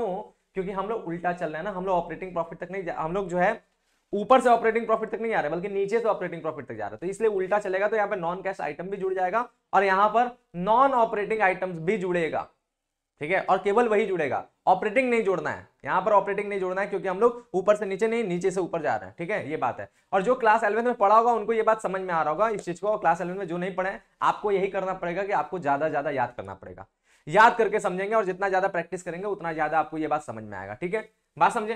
तो यहां पर क्या है, यहां पर हमारे जो है, जैसे इसमें डेप्रिसिएशन, देखिए डेप्रिसिएशन है क्या? व्यय या हानि की तरह है ना डेप्रिसिएशन, लेकिन ये देखिए ऐड हो रहा है। तो हमने क्या बताया आपको? हमने ये नहीं बताया कि यहां पर क्या होगा, जो भी व्यय है या हानि बोल रहे हैं वो ऐड होगा, और जो भी आय है या लाभ है उसको क्या करना होगा? माइनस करना होगा। तो यही काम यहां भी हो रहा है कि हमने डेप्रिसिएशन क्या हुआ ऐड वाले आइटम में, गुडविल का रिटर्न ऑफ ऐड वाले आइटम में, preliminary expenses return of add वाले आइटम में, discount on debenture return of add वाले आइटम में, loss on sale of fixed assets या फिर नॉन करंट एसेट्स, ये भी क्या होगा, या इन्वेस्टमेंट, ये सब ऐड वाले आइटम में। ये सब हम लोग ऐड करने वाले आइटम है, तो सबके अमाउंट यहाँ पे डालेंगे, ठीक है। यहाँ पे डालने के बाद इनको जो है पूरा ऐड करके इस जगह पे लिखेंगे। अब और इसको क्योंकि ये पूरा ऐड का आइटम है, तो इसमें और इसको, इन दोनों को जोड़ करके हम लोग नीचे डाल देंगे, ठीक है, नीचे लिख देंगे। तो जोड़ करके हम लोग यहाँ पे लिख दिया, ठीक। इसके बाद क्या होगा? इसके बाद लेस वाले आइटम। अब लेस क्या करना पड़ेगा? तो जितने भी नॉन कैश और नॉन ऑपरेटिंग जो है क्रेडिट्स हैं, क्रेडिट्स का मतलब यहाँ पर आय बोल लीजिए, वहां पे क्या बोला था? वहां पे चार्जेस बोला था, चार्जेस का मतलब व्यय बोल लीजिए, क्रेडिट्स का मतलब यहाँ पर बोल ले आय बोल ले, ठीक है। तो वो सारे के सारे यहाँ पर क्या होंगे? माइनस होंगे। जैसे क्या क्या माइनस हो रहा है? देखिए, profit on sale of fixed assets, non current assets, investment. Profit है, आय की तरह है ना, प्रॉफिट, आय, व्यय, हानि, इसको इस तरह से समझिएगा। तो ये क्या यहाँ पे क्या हो रहा है? ये हमारा जो है माइनस वाला आइटम। इंटरेस्ट रिसीव आय है, माइनस वाला आइटम। डिविडेंड रिसीव आय है, माइनस वाला आइटम। इन सबको हम लोग यहाँ पर क्या करेंगे? इन सबको हम लोग यहाँ पे लिखेंगे, फिर इन तीनों को जोड़ करके इस जगह पे डाल देंगे, क्योंकि ये माइनस वाला आइटम है, इसलिए ऊपर से इसमें माइनस करेंगे, और माइनस करने के बाद अमाउंट हमारा यहाँ पर आएगा। माइनस करने के बाद अब क्या करना है? अब इसके बाद ये हमारा जो अमाउंट आया ना, इसी को हम लोग कहते हैं ऑपरेटिंग प्रॉफिट, ठीक है। आगे ना ऑपरेटिंग प्रॉफिट, यहीं तक हमें पहुंचना था। Operating profit before working capital changes, ठीक है। ये क्या हो गया हमारा? Operating profit before working capital changes हम लोग ये निकाल लिए, ठीक बात। ऑपरेटिंग प्रॉफिट से बात आ गया। इसके बाद क्या करते हैं? इसके बाद हम लोग वर्किंग कैपिटल चेंजेस को भी इसमें एडजस्ट करते हैं। तो कैसे होता है उसमें? तो उसमें भी देखिए हमारा ऐड होगा क्या? Decrease in current assets. Current assets में कमी क्या होगा? वह है कि आय है? क्या है बताइए? हमारा करेंट एसेट्स कम होगा तो हमारे लिए वह है ना। तो ये क्या हो रहा है? ये मतलब वह क्या बोलिए, मतलब हानि बोल लीजिए। एसेट्स का कमी हमारे लिए क्या? हानि है, हानि है। लेकिन क्या हो रहा है? ये ऐड हो रहा है, ठीक बात, यहां पर ऐड हो रहा है। फिर इंक्रीज इन करेंट लायबिलिटीज, हानि है, लेकिन ये भी क्या हो रहा है? ऐड हो रहा है। ये दोनों के दोनों ऐड हो जाएंगे, ठीक है। तो ऐड वाला आइटम है, अमाउंट यहां पे जाएगा, इन दोनों को जोड़ के इस जगह पे, फिर हमारा फाइनल जोड़ करके यहां नीचे आ जाएगा, ठीक है। बात क्लियर हो गया? ये हमारे डिक्रीज इन करेंट एसेट और इंक्रीज इन करेंट लायबिलिटीज, ये दोनों के दोनों हानि है, तब भी ऐड हो रहा है, ठीक है। फिर इसके बाद हमारा अगला जब बात करेगा तो इसमें से फिर लेस वाला आइटम, लेस वाले आइटम में क्या होगा, इंक्रीज इन करेंट एसेट्स, हमारा क्या होगा, लाभ वाला बात है। डिक्रीज इन करेंट लायबिलिटीज, हमारा लाभ वाला बात है। लेकिन फिर भी ये क्या होंगे, ये माइनस वाला आइटम है, तो इन दोनों को यहां पर डालेंगे, फिर उसके बाद इन दोनों को जोड़ के इस जगह पर डालेंगे, फिर ऊपर वाले से इसको हम लोग क्या करेंगे, माइनस, और माइनस करने के बाद अमाउंट यहां चला जाएगा। इस अमाउंट को हम लोग कहते हैं cash generated from operating activities. अब हमें यह पता चल गया कि हमारे पूरे व्यापार में ऑपरेटिंग एक्टिविटी को करके हमने इतना कैश जनरेट किया, इतना कैश हमने बनाया है, ठीक है, ये बात हो गया। अब इसमें से फाइनली हम लोग क्या करते हैं, इसमें से हमारा जो इनकम टैक्स जिसका हमने भुगतान किया उसको हम लोग माइनस करेंगे, और कोई एक्स्ट्रा ऑर्डिनरी आइटम्स होता है जिसमें हमारा पैसा गया उसको हम लोग माइनस करेंगे, ठीक है। और यहां पर उन दोनों के अमाउंट को यहां पर डाल करके ऐड करके इस जगह पे लिखेंगे, फिर इसको माइनस करके यहां लिखेंगे। अब यही जो अमाउंट है ये फाइनल हमारा आ गया कैश फ्लो, ठीक है। तो ये आ गया net cash flow from operating activities, यानी ऑपरेटिंग एक्टिविटीज में हमें टोटल इतना कैश फ्लो मिला, ठीक बात। तो ये हमारा फॉर्मेट हो गया। इस फॉर्मेट को पूरा अच्छे से याद करना है, अच्छे से समझना है, और आपको जो है क्वेश्चंस को लगाने हैं, ठीक है बात, बढ़िया तरीके से करिएगा। इसके ऊपर हमने यहाँ पर एक क्वेश्चन दिया है, इस क्वेश्चन को आप लोग जो है होमवर्क के तौर पे रखिएगा, है ना बात। इस क्वेश्चन को आप लोग होमवर्क के तौर पे रखिएगा और बढ़िया तरीके से इसको पूरा लगा जाना है। कब लगाएंगे, ऐसे नहीं कि डायरेक्ट आप लगाने लगे, नहीं, आपको पहले क्या करना पड़ेगा, अपने बुक से एग्जाम्पल्स देखने हैं, एग्जाम्पल्स को देख के समझिएगा, जानिएगा कि कैसे कैसे क्या है, फिर उसके बाद इस क्वेश्चन को लगाएगा। ऐसे क्वेश्चन अगर आप लगा लिए तो आपका एग्जाम में कैश फ्लो के क्वेश्चन आप कर लेंगे। वैसे तो यूपी बोर्ड में बताएं कि ये कम आता है, ठीक है, बहुत कम आता है, बहुत कम आने के चांसेस है, लेकिन ऐसा नहीं कि नहीं आ सकता। पिछले बार पिछले बार आया था, शायद पिछले बार भी आया था, है ना बात। तो इस तरह से आपको देखना है कि थोड़ा सा आने के चांसेस कम होता है, और इसके ऑप्शन में थ्योरी भी अक्सर मिलता रहता है। तो आप जो है, लेकिन ऐसा नहीं कि थ्योरी मिलता है तो आप थ्योरी पे ही एकदम आश्रित हो जाएगा, नहीं हमें क्वेश्चन नहीं पढ़ना, नहीं, प्रैक्टिकल क्वेश्चन पे भी ध्यान रखिएगा, क्योंकि कभी कभी थ्योरी ज्यादा हार्ड हो जाता है और प्रैक्टिकल क्वेश्चन बहुत आसान होता है, कम समय लगता है उसको करने में। तो इसीलिए आपको इस पे प्रैक्टिस करके जाना है। ऑपरेटिंग एक्टिविटी वाला, फिर अभी हम इन्वेस्टिंग भी बता रहे हैं उसको भी देखना है, फिर उसके बाद फाइनेंसिंग बताएंगे उसको भी देखना है। सबके एग्जांपल्स दिए, सबका होमवर्क है, सबको आपको लगाना है अपने कैसे, अपने बुक से एग्जांपल्स देखते हुए, समझने के बाद, मतलब मेहनत करके, ठीक है, मेहनत करके इसको आप लगाइएगा, बढ़िया तरीके से करिएगा, सबके आंसर आपको मिल जाएंगे, ठीक है, आ जाएंगे। फिर इसके बाद हमारा मतलब आपको क्वेश्चन लगाने आ जाएगा। फिर इसके बाद नेक्स्ट बात करते हैं, अब हम बात करते हैं विनियोजन क्रियाओं से रोकड़ प्रवाह। विनियोजन क्रियाओं से रोकड़ प्रवाह क्या होता है, इस बात को समझिए अच्छे तरीके से। अब इसमें क्या होता है, तो देखिए, विनियोजन क्रियाओं से आ से पहले क्या होता है, नाम से ही विनियोजन क्रिया, ऑपरेटिंग एक्टिविटी जो होती है वो हमारे सामान्य संचालन, व्यापार को समान तौर पर चालू रखने के लिए, व्यापार को समान तौर पर चलाने के लिए इससे संबंधित होती है। लेकिन जो हमारा इन्वेस्टिंग एक्टिविटी होती है, ये किससे संबंधित होती है, ये संबंधित होती है एसेट से। वो भी कौन से एसेट्स, कौन से एसेट्स बताइए। तो भाई आपका जो वर्किंग कैपिटल चेंजेस है, वर्किंग कैपिटल चेंजेस है, वो चला गया कहां पर, वो चला गया आपका इसमें ऑपरेटिंग एक्टिविटीज में। तो बाकी उसमें कौन से आते हैं, उसमें करेंट लायबिलिटीज और करेंट एसेट्स आते हैं। तो बाकी जो आइटम्स हो गए वो फिक्स्ड एसेट्स की तुलना में अगर हम लोग बात कर ले तो मुख्य रूप से जो फिक्स्ड एसेट्स होते हैं, तो मेन एसेट्स होते हैं जो हमारे बिजनेस में चलाने के लिए ज्यादा जरूरी होते हैं, जिसमें हमारा पैसा इन्वेस्ट होता है, जिसमें हमारा पैसा लगता है। बस इसी तरह से इन्वेस्टिंग एक्टिविटी मतलब पैसा लग रहा है व्यापार में, ठीक है, किसमें, व्यापार के एसेट्स में, व्यापार के विनियोग में, व्यापार के जो भी आइटम्स हैं जिससे हम व्यापार अपना चालू कर सकते हैं, व्यापार को चालू रखते हैं, उन सब चीजों में जो पैसा लग रहा है, ठीक है, लॉन्ग टर्म टाइप का, वो सारे के सारे आइटम्स हमारे इसके अंतर्गत आता है। तो मुख्य रूप से आपको एसेट्स याद रखना है। इन्वेस्टिंग एक्टिविटी में क्या आता है, एसेट्स आता है, ये आपको याद रखना है, ठीक है। तो यही बता रहा है, क्या बोल रहा है कि विनियोजन क्रियाओं से आ से दीर्घकालीन संपत्तियों, है ना बात, आ रहा ना, कौन सा, लॉन्ग टर्म एसेट्स, हमने बोला ना दीर्घकालीन संपत्तियां, क्योंकि अल्पकालीन आपका वर्किंग कैपिटल में आता है, इसलिए यहां पर क्या है, दीर्घकालीन से संबंधित है। दीर्घकालीन संपत्तियों एवं रोकड़ तुल्य में शामिल ना होने वाले विनियोगों, और ऐसे विनियोग जो रोकड़ तुल्य नहीं, रोकड़ तुल्य ना होने का विनियोग मतलब समझ रहे हैं, ऐसे विनियोग जिसमें आपने पैसा लगाया और वो लॉन्ग टर्म विनियोग है, उसका पैसा आपका जो है बहुत दिनों बाद मिलेगा, वो इकट्ठा मुफ्त पैसा आपको मिलेगा। तो ऐसा रोकड़ तुल्य विनियोग ऐसे विनियोग होते हैं जिसमें आपने पैसा लगाया वो तुरंत कैश में कन्वर्ट हो जाए, अल्पकालीन विनियोग, है ना, अल्पकालीन विनियोग वो रोकड़ तुल्य विनियोग होता है, ठीक है। लेकिन यहां पर क्या है, यहां पर ऐसे विनियोग बोले जो रोकड़ तुल्य ना हो, मतलब जो थोड़ा लंबे समय का विनियोग हो, थोड़ा बाद में आपको पैसा मिलेगा और अच्छा खासा पैसा मिलेगा, इस प्रकार की बातें जो हो रहा है, ठीक है। तो ये है कि क्रय विक्रय यानी प्राप्तियों में निस्तारण से है, इसमें अंदर इतना ही बात आता है, क्या, दीर्घकालीन संपत्ति और विनियोग, ठीक है, क्या क्या, दीर्घकालीन संपत्ति और विनियोग, यही इसके अंतर्गत आता है, ठीक है। इनका अलग से प्रकटीकरण इसलिए महत्वपूर्ण है क्योंकि ये रोकड़ प्रवाह की उस सीमा को प्रतिनिधित्व करता है जिनके अंतर्गत भविष्य की आय तथा रोकड़ प्रवाह को उत्पन्न करने के लिए किए गए वह हैं। ये क्योंकि ये दीर्घकालीन है ना। अब देखिए, ऑपरेटिंग एक्टिविटी वर्तमान के करंट सिचुएशन के लेन देन की बात करता है, यानी वो उसमें हम लोग जो व्यय करते हैं और उसमें हमें जो आय मिल रहा है वो वर्तमान के सिचुएशन के अकॉर्डिंग मिल रहा है। यानी वो अल्पकालीन चीजों की वजह से मिल रहा है, वो सामान व्यापार को चलाने से संबंधित चीजों से मिल रहा है। लेकिन इसमें जो हम खर्चा कर रहे हैं ये तुरंत तुरंत के लिए नहीं हो रहा है, ये खर्चा ऐसा है जिसका भविष्य में आपको लगातार प्रभाव मिलता रहेगा, उसका लगातार आपको फायदा मिलता रहेगा। ठीक है, आपने कोई जैसे मान लीजिए कोई मशीनरी खरीदा है, क्या आप मशीन का लाभ तुरंत ले रहे हैं? भाई मशीन का लाभ आने वाले कई वर्षों तक ले रहे हैं, तो भविष्य की भी आय उस पर निर्भर करता है। ठीक है, तो इसी वजह से इसको अलग से दिखाया जाता है, इसे इन्वेस्टिंग एक्टिविटी माना जाता है। ठीक है, अब इसके लिए फॉर्मेट देख लीजिए। अब इसके लिए फॉर्मेट हमारा है कैश फ्लो फ्रॉम या फिर यूज्ड इन इन्वेस्टिंग एक्टिविटी। अब यहां पर ये बातें बोला है कैश फ्लो या फिर यूज्ड। देखिए, तो जब भी निगेटिव आइटम आएगा, जब भी आंसर हमारा निगेटिव आएगा, निगेटिव आंसर को हम लोग ब्रैकेट में करते हैं। ठीक है, तो उसके लिए हम लोग कैश यूज्ड इन लिखेंगे। जब भी निगेटिव आइटम आएगा उसके लिए हम कैश यूज्ड इन लिखेंगे। ठीक है, और जब भी हमारा पॉजिटिव आइटम आएगा तो उसके लिए हम लोग कैश फ्लो लिखेंगे। बात समझ में आया? या कैश फ्लो फ्रॉम जो हम लोग बोलेंगे इन्वेस्टिंग एक्टिविटीज, या फिर बोलेंगे cash used in investing activities. इस बात को याद रखिएगा। ठीक बात। अब यहां पर बोल दिया, अब इसमें क्या क्या चीज आता है, तो इसमें हमारा पॉजिटिव और नेगेटिव दो आइटम्स आते हैं। पॉजिटिव आइटम वो होंगे यहां पर, अब ये मत सोचेगा कि हमारा व्यय है तो हम लोग जो है प्लस कर ले हैं, व्यय है तो प्लस करेंगे, हानि है तो प्लस करेंगे, और आय है तो माइनस करेंगे, लाभ है तो माइनस करेंगे। ये केवल कहां तक था? ये केवल और केवल ऑपरेटिंग एक्टिविटी तक था। ठीक है, ऑपरेटिंग एक्टिविटी तक। बात समझे? उसके बाद से, और वो भी ऑपरेटिंग एक्टिविटी में कहां तक? आपका इनकम टैक्स से पहले तक। उसके बाद इनकम टैक्स से आपका देखिए इनकम टैक्स का भुगतान हो रहा है तो माइनस हो रहा है, एक्स्ट्रा ऑर्डिनरी आइटम में पैसा जा रहा है तो माइनस हो रहा है। तो उससे पहले तक ही हमारा ये नियम था। उसके बाद हमारा सब सीधा नियम हो गया। सीधा नियम का मतलब अगर पैसा आएगा तो हम लोग प्लस करेंगे, और अगर पैसा जाएगा तो हम लोग माइनस करेंगे। ठीक है, तो इसी हिसाब से इसमें जो पॉजिटिव आइटम है जिसको प्लस वाला आइटम बोले, वो क्या हो रहा है? सेल ऑफ फिक्स्ड एसेट्स या करेंट नॉन करेंट एसेट्स। भाई अगर हम लोग अपने संपत्तियों को, है ना बात, अपने संपत्तियों को बेचेंगे तो पैसा आएगा ना, इसलिए वो हमारा क्या है, वो हमारा इसमें जाएगा। जैसे इसमें जैसे बताया है कि सेल ऑफ लॉन्ग टर्म और नॉन करेंट इन्वेस्टमेंट, पैसा आने वाला आइटम है। फिर हमारा इंटरेस्ट रिसीव्ड ऑन इन्वेस्टमेंट, पैसा आने वाला आइटम है।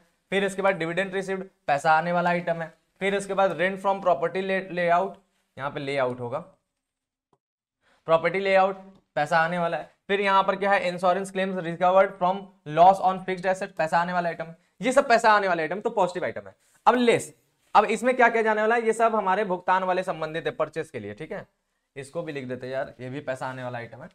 अब इसमें देखिए पहला लेस वाला आइटम क्या है? परचेज ऑफ फिक्स्ड और नॉन करेंट एसेट्स। अब ये पैसा जाने वाला आइटम है तो क्या करेंगे? माइनस में। ठीक है, परचेज ऑफ लॉन्ग टर्म और नॉन करेंट इन्वेस्टमेंट, पैसा जाने वाला आइटम है तो माइनस में। फिर इसके बाद कैपिटल गेन टैक्स पेड, पैसा जाने वाला आइटम है, माइनस में। समझ में आ रहा है? तो पैसा जाने वाला आइटम माइनस में, पैसा आने वाला आइटम पॉजिटिव में। ठीक है, तो ये बात हो गया। फिर इसके बाद हमारा जो है यहां पर हो गया। ठीक है, इसके बाद नीचे एक और बात लिखना चाहिए था। अब इसके बाद हमारा फाइनल जो है यहां पर आंसर हो जाएगा। फाइनली हम लोग यहां पे आंसर निकालेंगे। ठीक है, जोड़ने वाले आइटम एक तरफ जोड़ लेंगे, घटाने वाला आइटम एक तरफ जोड़ लेंगे, फिर दोनों का डिफरेंस लेंगे। डिफरेंस करने पर अगर पॉजिटिव फिगर आएगा तो हम लोग लिखेंगे cash flow from investing activities, और अगर जोड़ने पर हमारा ये माइनस में आ गया तो हम लोग लिखेंगे cash used in investing activities. तो हमारा ये जो आंसर होगा ये क्या होगा? कैश फ्लो फ्रॉम, क्योंकि हम पॉजिटिव में लिखा। ठीक है, तो cash flow from investing activities.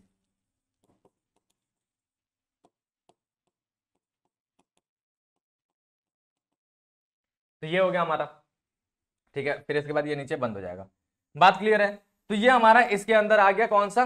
विनियोजन क्रियाओं के बारे में। अब हम अगली बात करते हैं।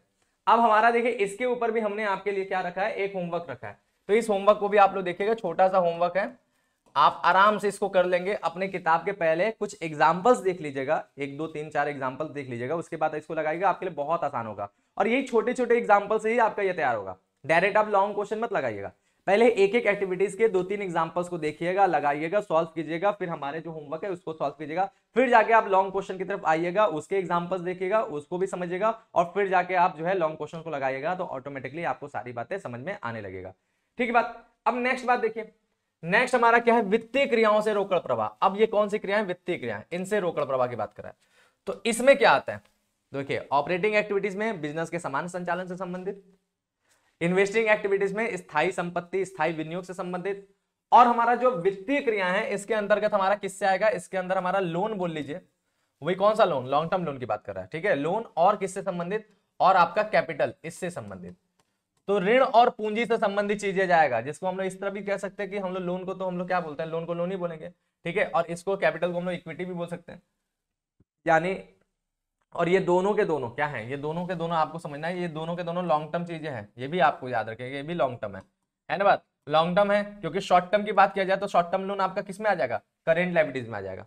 तो करेंट लायबिलिटीज की बात नहीं है यहाँ पे, नॉन करेंट लायबिलिटीज की बात हो रहा है, और किसी बात हो रहा है, कैपिटल की बात हो रहा है, इन सबसे संबंधित चीजें इसके अंतर्गत आएगा। ठीक है, अब इसमें क्या क्या है तो देखिए, बोलता है वित्तीय क्रियाओं से आशय उन क्रियाओं से है जो उपक्रम को पूंजी एवं ऋण, ठीक है, पूंजी एवं ऋण प्रदान करने वाले रोकड़ प्रवाहों से संबंधित है। इस वर्ग में निम्नलिखित को सम्मिलित किया जाता है। कुछ बताया गया है, जैसे क्या, रोकड़ अंतर्वाह में दिया है क्या, समता या पूर्वाधिकार अंशों के निर्गमन से प्राप्त रोकड़, और ऋणपत्रों, बॉन्डों अथवा अन्य दीर्घकालीन ऋणों से प्राप्त रोकड़, अल्प यहां पर नहीं होना चाहिए, ठीक है, अन्य दीर्घकालीन ऋणों से प्राप्त रोकड़। फिर रोकड़ बाह्य प्रवाह में क्या आ जाएगा, उधार ली गई राशियों का पुनर्भुगतान, ठीक है, फिर उसके बाद पूर्वाधिकार अंशों का जो है शोधन, फिर उसके बाद अंशों पर जो है लाभांश का भुगतान, फिर उसके बाद ऋणपत्रों पर ब्याज का भुगतान। तो ये सारे के सारे इसमें आ जाएगा। मुख्य रूप से इसका फॉर्मेट हम लोग देखेंगे तो चीजें समझ में आएगा। और भी आइटम्स है यहाँ पर, नोट करके कुछ बातें बताया, देख लीजिए क्या बोल रहा है। जैसे बोनस अंशों के निर्गमन को नहीं दिखाया जाता क्योंकि उनके निर्गमन से रोकड़ की प्राप्त नहीं होती है। देखिए इसमें जो है ना बोनस अंशों को नहीं दिखाया जाएगा, क्यों, क्योंकि अभी आप देखिएगा नॉन कैश आइटम को ना कहां पे दिखाया जाता है, केवल ऑपरेटिंग एक्टिविटी में, वो भी अप्रत्यक्ष विधि की वजह से। उसके बाद से सारी चीजें सीधा हो जाता है, यानी प्रत्यक्ष विधि के हिसाब से काम होने लगता है। इस तरह से बात ये समझ सकते हैं। यानी उसके बाद से जैसे इन्वेस्टिंग एक्टिविटीज है या फिर आपका फाइनेंसिंग एक्टिविटीज है, इन दोनों एक्टिविटी में केवल कैश आइटम्स को लिखेंगे, नॉन कैश आइटम को नहीं लिखेंगे। अब बोनस अंश को क्यों नहीं लिखा जाता, क्योंकि बोनस अंश में, बोनस अंश में ना पैसा आता है ना पैसा जाता है, इसलिए इसको जो है इसके अंतर्गत नहीं डाला जाता है।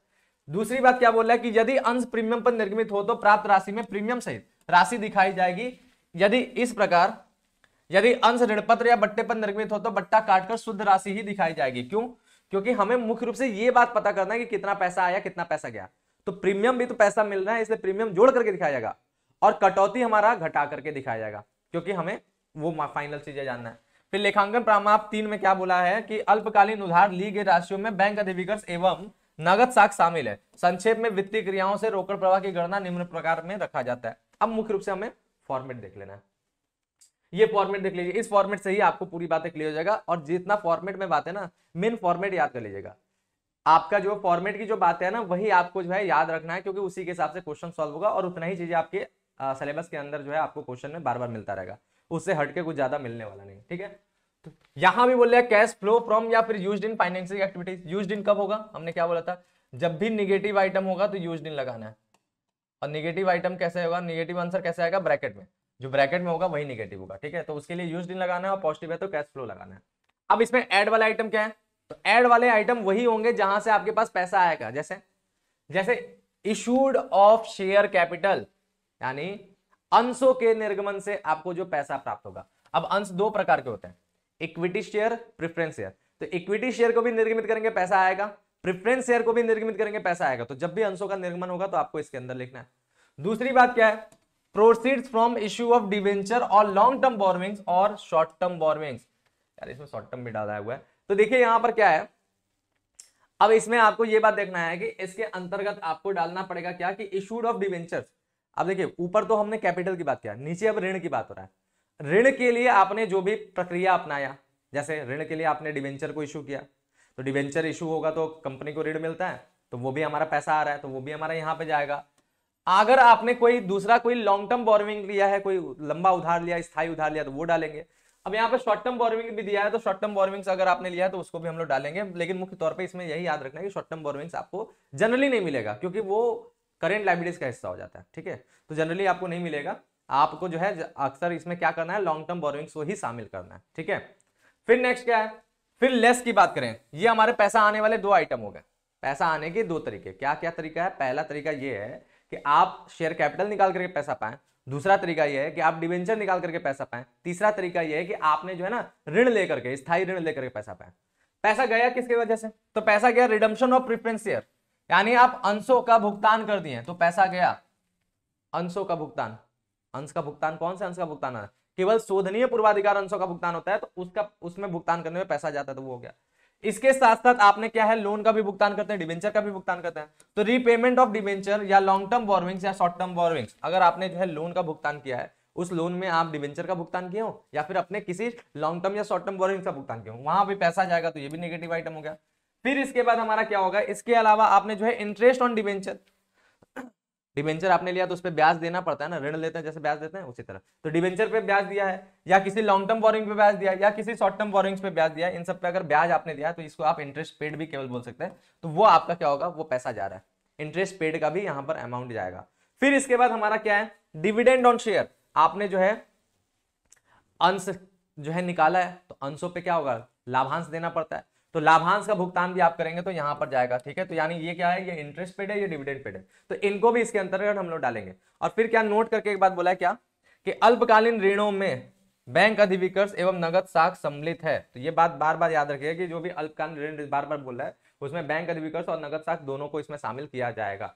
ठीक है, तो यहां तक बातें हो गया। तो ये हमारा फाइनेंसिंग एक्टिविटीज की बात होगा। और नीचे आपको पता है फाइनली आपको जो आंसर निकालना होगा, इसके नीचे कैसे निकलेगा, तो इसके आंसर, इसके नीचे आंसर इस तरह से निकलेगा, पॉजिटिव आइटम एक तरफ जोड़ दीजिएगा, नेगेटिव आइटम एक तरफ जोड़ देगा, फिर दोनों का डिफरेंस निकालिएगा। दोनों का डिफरेंस अगर पॉजिटिव आएगा तो ये हमारा कैश फ्लो, ठीक है, cash flow from financing activities कहलाएगा।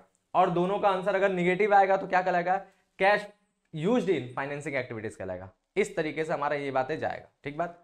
अब देखिए इस चैप्टर को पढ़ने के लिए काफी लेक्चर्स लगना चाहिए और काफी लंबा जाना चाहिए। आपको एक वन शॉट वीडियो में इतना अच्छे तरीके से नहीं समझ में आएगा, इसीलिए वन शॉट वीडियो में हमारा मुख्य जो वो होता है, मुख्य टारगेट यही रहता है कि हम आपको थ्योरी समझा दें, है ना बात, और न्यूमेरिकल से रिलेटेड क्या होता है कि फॉर्मेट वगैरह बता दें, फॉर्मेट वगैरह समझा दें, उसके साथ साथ जो है आपको जो है खुद से प्रैक्टिस करने के लिए कुछ ऐसे ऐसे आइटम्स दे दें, ऐसे ऐसे चीजें दे दें कि आप स्वयं पढ़ने चाहें तो आप अच्छे तरीके से कर लें, और थ्योरी अच्छे तरीके से समझा दें ताकि बोर्ड में, क्योंकि थ्योरी और न्यूमेरिकल्स दोनों आता है, तो आप अगर थ्योरी अच्छे तरीके से देख लिए तो कम से कम न्यूमेरिकल्स अगर नहीं भी आता है तो बोर्ड में आप अपनी थ्योरी के बलबूते अच्छा पूरा नंबर ला पाए। ठीक है, तो ये वन शॉट का सबसे बड़ा मेरा उद्देश्य होता है। बात क्लियर होगा, तो यहां तक बात एकदम अच्छे तरीके से समझ में आ गया। चलो भाई, अब इससे संबंधित यहां पर आपके होमवर्क है। ठीक है, ये हमारा एक न्यूमेरिकल है, बात समझ में आया, तो ये न्यूमेरिकल आपके लिए क्या है, ये भी होमवर्क है। इसको भी करने से पहले हम यही बोलेंगे कि आपको सबसे पहले काम ये करना है कि पहले एग्जांपल्स देख लीजिएगा, 3-4 एग्जांपल, एक एग्जांपल देखने बाद तुरंत मत कीजिएगा, पहले 3-4 एग्जांपल्स देख लीजिएगा, बढ़िया तरीके से लगा लीजिएगा, फिर जाके इस क्वेश्चन को लगाएगा, आपसे लगना स्टार्ट हो जाएगा और आपके अंदर आत्मविश्वास आ जाएगा। और जब ये सारी बातें आप कर लेंगे तो ये आ गया एक मेन क्वेश्चन, ये हमारा लॉन्ग क्वेश्चन है। ठीक है, अभी तक जो क्वेश्चन थे वो सारे के सारे शॉर्ट क्वेश्चन थे। इस लॉन्ग क्वेश्चन को भी आपको करना है, होमवर्क के तौर पर है, और ये भी कैसे करना है, ये भी आपको एग्जांपल्स वगैरह लॉन्ग वाला 1-2 तो देख लेना, उसके बाद सॉल्व कीजिएगा। और जब छोटे छोटे क्वेश्चंस आपने एग्जांपल्स के थ्रू लगा लिया तो लॉन्ग क्वेश्चन उसी का मर्ज रूप है, वो सारे के सारे जो भी आपने सीखा ना, ऑपरेटिंग एक्टिविटीज वाला, इन्वेस्टिंग एक्टिविटीज वाला, फाइनेंसिंग एक्टिविटीज वाला, इन दोनों को एक कर दें तो हमारा जो है मेन लॉन्ग क्वेश्चन का पूरा फॉर्मेट बनकर तैयार हो जाएगा। ठीक है, तो आप उसको अच्छे तरीके से पहले अलग अलग लगाएंगे, फिर एक साथ वाला लॉन्ग क्वेश्चन देखेंगे, और देखने के बाद फिर इस क्वेश्चन को लगाइएगा, देखिए आपको आ जाएगा बढ़िया से, सारी बातें समझ में आएगा। तो ये आपका होमवर्क हो गया। ठीक है बात, ये पूरा का पूरा बढ़िया से होमवर्क हो गया। तो हम लोगों के आज की इस क्लास में हम लोगों ने क्या बातें सीखा, आज के इस क्लास में हम लोगों ने रोकड़ प्रवाह विवरण, ठीक है, रोकड़ प्रवाह विवरण, इसका थ्योरी समझा है। ठीक है, इसका हमने जो है पूरा का पूरा क्या समझा है, पूरा का पूरा थ्योरी देख लिया, और इसके साथ साथ हमने जो है इनका जो भी प्रारूप था सभी प्रवाह का, ठीक है, सभी प्रवाह का जो भी प्रारूप था, इस प्रारूप को भी हम लोगों ने समझा। साथ ही साथ आपको जो है इसमें ढेर सारे हमने होमवर्क दिया है, उस होमवर्क को आपको लगाने के लिए क्या करना होगा, बार बार बोले, अपने किताब से ढेर सारे एग्जांपल्स को पहले देखिएगा, समझिएगा, लगाइएगा, उसके बाद जाके होमवर्क को सॉल्व कीजिएगा। यकीन मानिए आपको आने लगेगा, अच्छे तरीके से आने लगेगा, और इसके क्वेश्चन एग्जाम में बहुत ही आसान ही आता है, बहुत हार्ड नहीं आता है। 1-2 बार 3-4 बार प्रैक्टिस करेंगे तो ऑटोमेटिकली कॉन्फिडेंस आएगा, आराम से आप उस चीज को कर पाएंगे। ठीक है, बस तो आज की क्लास में इतना ही। होमवर्क तो हमने ढेर सारा दिया है, न्यूमेरिकल्स करना है, ठीक है, न्यूमेरिकल्स करना है, और जो है यही होमवर्क है। साथ ही साथ जो है थ्योरी रिवाइज करना है, थ्योरी जो है वो क्या करना है, रिवाइज करना है। और इस चैप्टर की थ्योरी पक्का याद करके रखिएगा एकदम अच्छे तरीके से, क्योंकि इसका थ्योरी जो है ना न्यूमेरिकल से ज्यादा इंपॉर्टेंट है।